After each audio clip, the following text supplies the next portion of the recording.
Alright. I think I'm recording. Anyways, no one's gonna watch this video, so I'm not gonna edit it, and I don't really give a shit. It's kind of for me to keep track and to send to friends because I'm too lazy to type everything out. But alright, UFC's in Shanghai this weekend. Johnny Walker and Zhang Min Yang are gonna fight each other, and I'm just gonna give my opinions on every fight as someone who doesn't have much of a life and probably knows more about this than I should. But all right, we're starting things off fucking strong with Oran Satibaldiev and Diyar. I'm not even gonna try to pronounce his last name. They're both kind of shit. Oran Satibayev or whatever. I think he.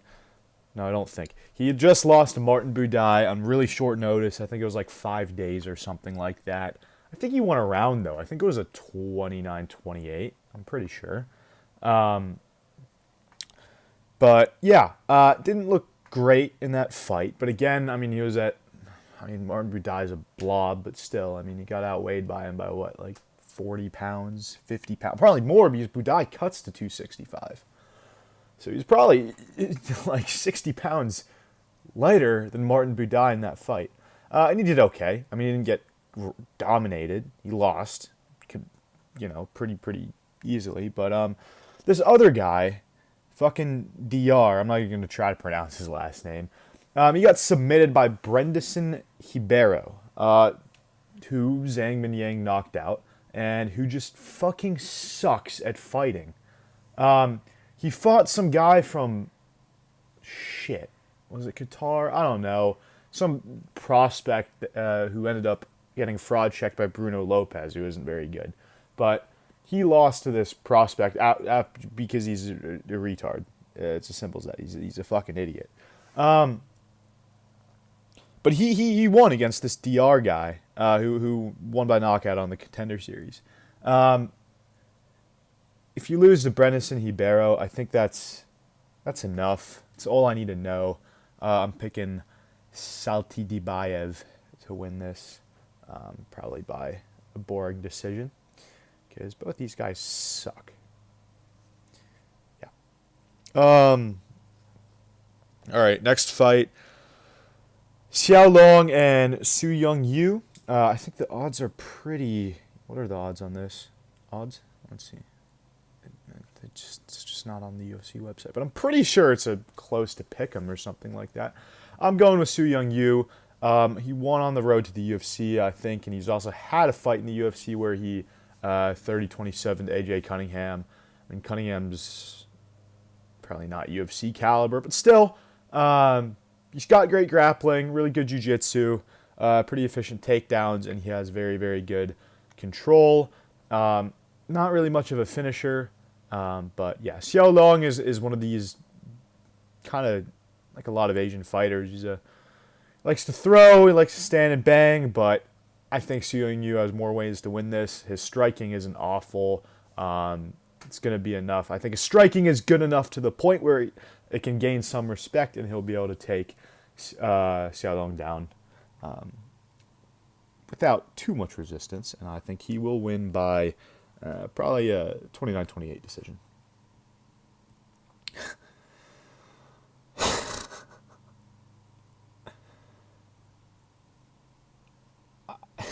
I don't know why Weston Wilson's in the UFC. I guess he just submitted Jekka Saragi, but he's not gonna win this. It's as simple as that. I don't need to tell you that. All right, Michel Pereira and Kyle Dawkins. So, Michel Pereira, why the fuck is my screen doing this? Michel Pereira, well-known can crusher, did crazy shit, backflipping and all that stuff while coming up, while he's fighting at welterweight, and then he moved up to middleweight, and then he fought. Who was his first middleweight fight? It wasn't Mihail Alexichuk, was it? Was it? I don't remember.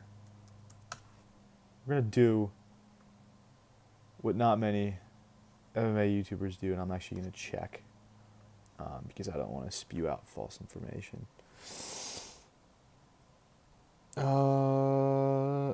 Oh, was it Andre Petrosky? Petrosky's it. Yeah, okay. It was Andre Petrosky. Um, Either way, though, just lost to Abus Magomedov where he got out grappled and fucking had a worse gas tank than Abus.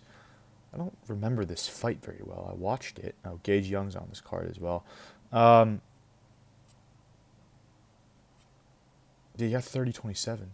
I did pick Abus in this, though. Proud of myself for that. But, yeah, so, I mean, in his last two fights against, first Fluffy Hernandez, I'm going to give him a pass for that because Hernandez is fucking just not human when it comes to his cardio. But, I mean, in his last two fights against Abus as well, he kind of abandoned his, reckless, fucking can crusher style, and I don't think that's good for him. But now he's back to facing a can. I mean, I guess Dawkins isn't, though. I think Dawkins is going to be UFC caliber, especially the second time around. Second stint in the promotion. He got knocked out. Was Khalil Roundtree? Was that his last fight before he got cut? But then he went on a 4-fight win streak in whatever regional promotion he was in. I don't think it was LFA. Maybe it was LFA. I don't know. And he was champ there and all that. So I'm sure he has improved. He's still pretty young. But this is a horrible matchup for him. I mean, you can just look at them and how they're built. I think Michel Pereira goes back to his old kind of fucking walk him down and just abuse them, honestly, style. And I think he knocks out Kyle Dawkins in the first round. Rong Zhu against Austin Hubbard. So Rong Zhu recently won as I think it was a 3-1 underdog against Cody Steele. And Steele is a pretty good jiu-jitsu guy, and Rong Zhu was able to stuff his takedowns and just beat him up on the feet. Stand and bang. It was like a Max Holloway-esque performance. Obviously, he's not Max Holloway. I'm not calling him Max Holloway, but it emanated what Max Holloway might do in a fight. Very, very impressive win. I did not expect to see that come. He might have been more than a 3-1 underdog, actually. Might have been more than that. But anyways, Austin Hubbard. Listen, if Cody Steele's not taking Rong Zhu down, I don't think Austin Hubbard is. And I certainly do not think Austin Hubbard stands a chance on the feet. I think Rong Zhu is just going to keep it standing, land somewhere in the range of 100 to 130 significant strikes, and just beat up Austin Hubbard over the course of 3 rounds. I don't think he's going to finish him. I think it will be a good, clean performance from Rong Zhu. I think he'll win a 30-27 decision. Charles Johnson versus Loner Kavanaugh. I think Kavanaugh just beat Felipe Dos Santos. He's the I don't remember his name, but it was the guy that came in and fought Manel Kopp on short notice and had a good fight with Kopp, and then he turned out to not be that good. He almost lost to Victor Altamirano after that, and yeah, but he beat the fuck. Lower Kavanaugh beat the fuck out of this guy. It was a good fight. It was a brawl, but I mean he won convincingly every single round in my opinion. Very good prospect. He's very aggressive. He's a very entertaining flyweight. I feel like we're getting a lot of entertaining flyweights in the UFC right now. He's really young. But I don't know, man. I think Charles Johnson he's kind of the ultimate fraud checker. I mean, he's so large for the division. I mean, just like we saw with Josh Van Loan, Kavanaugh is kind of short, stocky, little different style to Van. He's more, winging hooks and stuff like that. And he's also a much more prominent grappler than Josh Van. Not saying he's a better fighter, but he's a better grappler. And his striking style is a bit different. But I think with Charles Johnson uses his length very well. And he's got extremely good takedown defense. I think if this fight is gonna, or the outcome of this fight is gonna hinge on if Kavanaugh can get his takedowns or not. And I'm not completely sure he will. We know he has a good gas tank, but I don't think he'll get his takedowns after the first round once they get all slippery and sweaty and stuff like that. So I'm actually going to pick Charles Johnson. It's my first underdog pick for this card. I think Johnson will win a 29-28 decision. I think he'll lose the first round and then win the next two. All right. Oh, wow, that's weird. He shaved his head. Jesus Christ. Maheshate and Gage Young. All right. So I don't think either of these guys are too good at fighting. Gage Young fought Evan Elder and lost. Who else did he fight? Did he fight Jack Jenkins? No. Was that someone else? I don't know. But he definitely fought Evan Elder, who is pretty decent, on short notice. And he lost all 3 rounds. But it was a good fight. It was a good brawl. And he has a chin. He showed off that he can take a punch. And yeah, I think both these guys have been in wars, right? But Maheshate, every single time he seems to get in one of these, big brawl. He fucking knocked out oh my God, I'm blank. Steve Garcia. I don't know how he knocked out Steve Garcia based on what he's been doing, but yeah. Anyways, but Maheshate, each time he gets in the brawl, seems to be on the bad side of it. He got brutally knocked out and just beat up by Vyacheslav Borshev, which is, I guess, on the feet, and Borshev is good on the feet, but still, like, if you're not taking down Vyacheslav Borshev, even as a striker, right? I mean, he's such a huge hole in his game, Borshev, and you still choose not to. I think he attempted 2 takedowns or something like that. I don't know, man. I don't think that's a good sign, and I think his chin, I mean, he took so much damage that fight. I think his chin might just be shot. And I'm going to pick Gage Young for this. What do the odds say? Yeah. I think Gage Young is going to win a 29-28 decision. All right. It's Kiefer Crosby. He sucks. He's absolutely fucking awful. So I'm not picking Kiefer Crosby.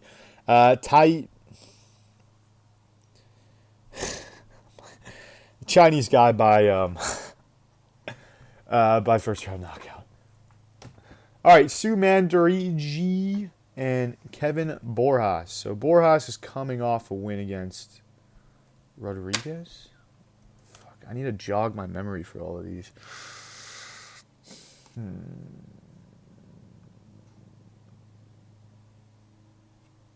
Oh, this guy. Yeah. Ronaldo Rodriguez, who turns out that he fucking sucks.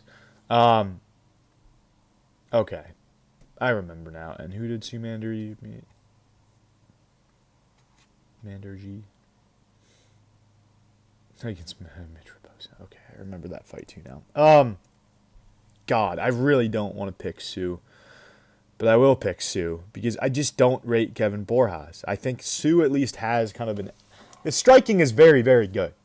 His striking is extremely good, very sharp. He just has fucking no ability to defend takedowns and submissions. Actually, he beat Mitch Raposo, right? So I guess he can defend a wrestler, but Mitch Raposo sucks. And I don't think Borjas is a better wrestler than Mitch Raposo. Borjas is a striker. And I just think he's going to get outstruck. He has a 4-inch reach disadvantage, a 3-inch height disadvantage, and he's slower than Su. Maybe he has better durability, but I just don't see a path to victory unless he somehow turns into a wrestler, which I don't think is going to happen. And even if he wrestles this camp and is smart about his preparation, I don't think he's going to be a better wrestler than Mitch Raposo. And Mitch Raposo sucks. Kevin Borjas would beat Mitch Raposo in a fight, but that MMA math doesn't always MMA math. So I'm picking Su, even though I can't really trust him. But okay, Sergey Pavlovich and Waldo Cortez Acosta. Listen, a lot of people are picking Waldo. Like, I don't think there's that many viable underdogs on this card, but I've seen so many people pick Waldo Cortez Acosta as their underdog. And I understand that he does not suck, right? I fucking thought he sucked. I've picked against him almost every fight, so I guess you can take what I say with a grain of salt, but I beat Sergey Spivak last. I remember the Ryan Spann fight, and Spivak. I picked Spivak that fight, but okay, Cortez Acosta can shoot a takedown. He has decent boxing, but I just don't think he has the fucking X factor that Pavlovich has. And I understand that, Pavlovich having to wrestle fuck Rosenstruik and whatnot is not a good look. And he kind of, after his knockout loss against Tom Aspinall, lost his aura as this fucking Russian military, I don't know, just god with godly power and like Francis Ngannou type power. But I just don't think Acosta wins. I don't think he's going to out-wrestle Sergey Pavlovich. I think maybe he can take him down if he wants to. But then I think if it stays on the feet, Pavlovich, I think the way I see it going is Cortez Acosta shoots a few takedowns in the first round, maybe gets one of them. Pavlovich will work his way back up, and then he'll start stuffing all of them. If Cortez Acosta shoots more, I actually think Cortez Acosta is probably going to outland Pavlovich in terms of significant strike numbers. But I think somewhere in the middle of round 2, Pavlovich is just going to fucking turn Acosta's lights out. I think he still has that knockout power. You don't just lose that just because you've lost some fights. It doesn't just go away. And I just don't think Cortez Acosta is on the same level as like a Tom Aspinall, See if I'm missing any fights that I'm forgetting about Pavlovich, if I need to take something else into consideration. But I lost to Volkov. I picked Volkov in that fight, actually, so I'm happy with that. But Cortez Acosta is not Volkov. He's not fucking 6'7". He's certainly not as good of a kickboxer as him. So why does it say that Waldo has a 70-inch reach? That's wrong. Obviously, that would be fucking strange, dude. If you had a negative 6-inch wingspan, like that would be weird. But I think his reach is like 80 inches or 78. But I think Pavlovich knocks him out in the middle of round 2. All right, Brian Ortega and Aljamain Sterling. So this is now at fucking 155. Because I don't know what the hell happened, but the fight was canceled. And then it was like they agreed on a catch weight all of a sudden. I don't know. This all happened very recently. But I think Sterling's going to win. I think he's more fit. Also, Brian Ortega's sick. I think that's the reason why he originally pulled out, and then they agreed on a catch weight or something like that. If you looked at if you saw what he looked like at the face-offs, he just looked fucking terrible. And normally, I feel like people read into that too much, but in this case, he looked like he just like got out of hibernation or something like that. So I think Aljamain Sterling's going to win. I think he's more physical. I think he's stronger. He has he's obviously an amazing grappler. I don't think he's getting submitted by Brian Ortega. On the feet, I think he's going to be fine. Ortega's a decent striker, but doesn't really have that much power. I think Sterling will be able to get his takedowns. I think Brian Ortega might settle for being on bottom and just hunt subs from bottom, but I don't think that's going to work on Aljamain Sterling, who also, since he was a bantamweight before, he's dealing with more skilled fighters. And obviously, and then Brian Ortega is like fucking sick. Like something's wrong, right? So I think this should be a pretty easy 30-27 victory for Aljamain Sterling. I think he's going to ride out a lot of top control. I think Brian Ortega is going to hunt for subs. Maybe Sterling gets caught in a submission, but Ortega's not able to get it. So yeah, I'm taking Aljamain Sterling to win this fight by 30-27 decision. Zhang Min Yang and Johnny Walker. I saw this stat the other day, which said like, so far this year, Brazilians are like 0-11 in main events or something like that. Charles Oliveira getting sparked by Topuria, fucking Derek Lewis knocking out the Texera guy or whatever. And Johnny Walker is not going to turn this around. They're in China, right? The UFC booked this fight for a reason. I do see a couple people picking Johnny Walker because, Zhang Min Yang back in his old days in his career he doesn't have a granite chin and this and that. Well, so many things need to go right for Johnny Walker to win this fight. That rhymes. That's cool. But so many things have to go right for Johnny Walker to win this fight. And honestly, only one or two have to go right for Zhang Min Yang. He needs to avoid fucking any crazy shit Johnny Walker does and not get flying knee into oblivion. And if he does that, he'll be fine and he'll win. They're fighting in Shanghai, right? There's a reason why they booked this fight as the main event. They're trying to set Zhang Min Yang up. And I think this is the perfect way to do it. I think Johnny Walker should fucking move up to heavyweight. I think he should have moved up to heavyweight before this fight. I don't think he should have taken this fight. You know? And I get Johnny Walker's an athletic freak, you know? Goddamn 6'6" with a 6'10" reach. I mean, it's absurd. But Zhang Min Yang is going to walk forward. He's going to find Johnny Walker's chin eventually. And he's going to eat a shot to take a shot. And I don't think I'll have to eat too many because I think this fight is ending in the middle of the first round. Zhang Min Yang by knockout. Feel like I don't need to say too much about it. You know, some people are overcomplicating it. I don't think that there's that much to it. And they're fighting in Shanghai. You know, that kind of confirms my theory, you know, that it's not a trap. I think some people view this as a betting trap. I don't. Zhang Min Yang is going to win by knockout in the first round. All right, well, that's all I had for this. Nice, quick, and concise. No one's going to watch this shit. I'm not going to edit it. I don't really care. It's kind of nice just to put it out there so I keep track of stuff. And, yeah, that's all. Only one underdog pick for this card, but I just don't see much value in any of the, you know, underdogs. So, who knows? Maybe I'm wrong. Good luck if you're betting or playing DFS and stuff like that this weekend, and hopefully it's a good card, because I'm probably going to watch it back, because I'm not waking up at 3 in the morning or staying up or pulling an all-nighter to watch this. But, all right, goodbye.